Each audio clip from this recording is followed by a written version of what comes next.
এক কথায় 17,000 টাকা বাজেটের ভিতরে এটি একটি one of the best budget gaming phone. কারণ বন্ধুরা এই ফোনটিতে রয়েছে MTK Helio G100 এই প্রসেসরটি অফিসিয়ালি এমন ফোনও রয়েছে যেগুলো 30,000 টাকা বাজেটের ভিতরে পাওয়া যাচ্ছে। তার পাশাপাশি বন্ধুরা এই ফোনটিতে 8GB RAM, full HD plus display পাচ্ছেন, যেগুলো আমরা 17,000 টাকা বাজেটের ভিতরে সচরাচর দেখতে পাই না।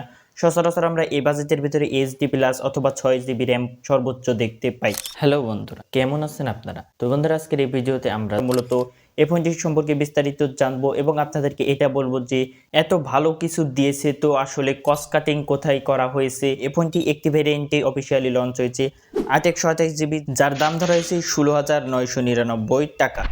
এক নজরে ফোনটির বক্স কন্টেন্ট নিয়ে বলতে গেলে ফোনটির বক্সের ভিতরে আপনারা অ্যাজ ইউজুয়াল সকল কিছুই পেয়ে যাবেন।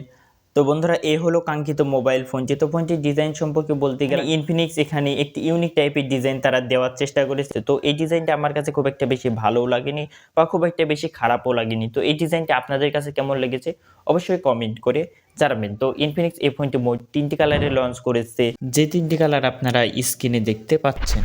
ফোনটি হলো প্লাস্টিক বিল্ডের ফোন। ফোনটির ওয়েট 197 গ্রাম, থিকনেস হলো 7.7 mm।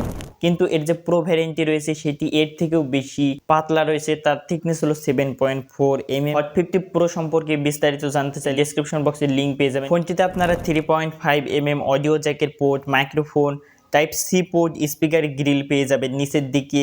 আর রাইট সাইডের দিকে রয়েছে ভলিউম রকার, পাওয়ার বাটন এবং এর পাওয়ার বাটনের সাথে রয়েছে ফিঙ্গারপ্রিন্ট সেন্সর, যেটা বাজেট পয়েন্ট থেকে এখানে ঠিকঠাক রয়েছে। তার পাশাপাশি সিম কার্ড স্লট পেয়ে যাবেন লেফট সাইডের দিকে। উপরের দিকে কোনো কিছু এখানে দেওয়া নেই। তো মূলত এখানে তারা কস্ট কাটিং করেছে, না ডুয়েল স্টোরি স্পিকার দিয়েছে, না এখানে সেকেন্ডারি নয়েজ ক্যান্সেলেশন মাইক দিয়েছে। কিন্তু এর সিঙ্গেল স্পিকারেরও sound quality good and enough বলতে পারি এই বাজেটের ভিতরে ঠিকঠাক রয়েছে। ফোনটির ডিসপ্লে সেকশনে আপনারা পাবেন full HD plus 120 Hz IPS LCD display, যার সাইজ হলো 6.78 ইঞ্চ। এর রেজলিউশন হলো 1080x2460 পিক্সেল, পিপিআই হলো 396 এবং ফোনটিতে 800 নিটস ব্রাইটনেস পাবেন, যেটা ঠিকঠাক রয়েছে ইনডোর আউটডোর লাইট কন্ডিশনও ব্যবহার করার জন্য। তো এই বাজেটের ভিতরে তারা ফুল এইচডি প্লাস দিয়েছে, এটাকে আমরা ভালো বলতে পারি। আমরা সচরাচর অফিসিয়াল ফোন হিসাবে বর্তমান সময় যেগুলো রিসেন্টলি লঞ্চ হয়েছে 17,000 টাকার ভিতরে, সেগুলোতে বেশিরভাগই এইচডি প্লাসের ডিসপ্লে দেখেছি। তো সেই দিক অনুযায়ী এই ফোনটিতে ভালো একটি ডিসপ্লে দেওয়া রয়েছে, এটা আমরা বলতেই পারি।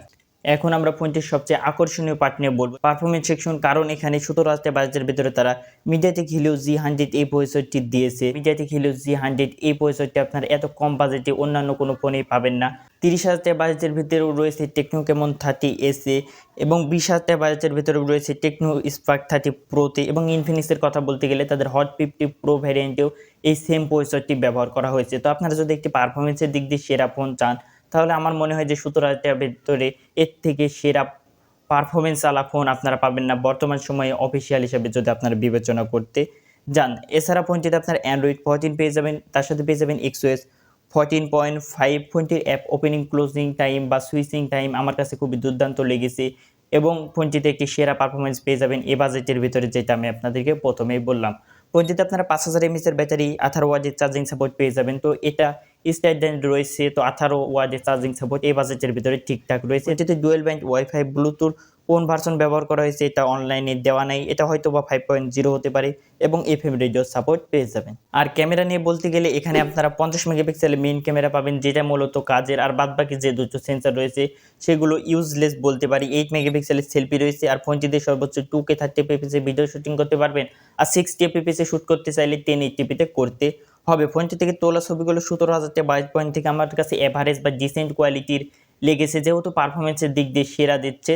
তো ক্যামেরার দিক দিয়ে এখানে আপনারা এভারেজ পাবেন। তো ফোন থেকে তোলা ছবিগুলো স্যাম্পল আপনারা দেখতে পাচ্ছেন, এখান থেকে আপনারা আন্দাজ করে নিতে পারবেন।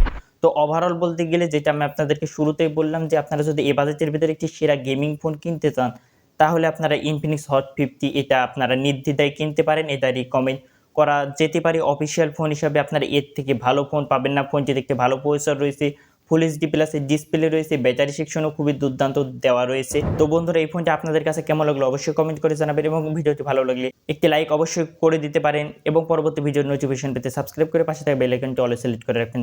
ভালো থাকবেন, সুস্থ থাকবেন, আল্লাহ হাফেজ।